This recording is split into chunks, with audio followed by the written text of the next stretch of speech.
Hi friends, పిల్లలకి ఎంత ఈజీగా టేస్టీగా ఉండే sweet corn fried rice prepare చేస్తున్నాను.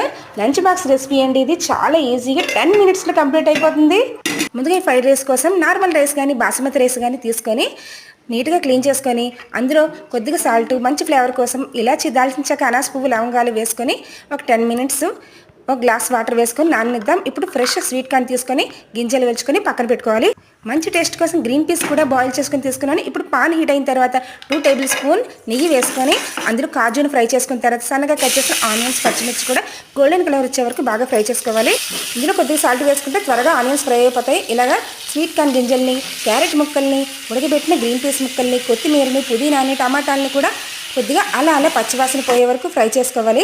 ఇప్పుడు అప్పటికప్పుడు దించిన అల్లం వెల్లుల్లి పేస్ట్, జీలకర్ర, ధనియాల పౌడర్, వేగించింది సాల్ట్ వేసుకొని అలా ఫ్రై చేసుకొని ఉడికించిన బాస్మతి రైస్ని వేసుకుంటే tasty lunch box recipe ready అయిపోతుంది.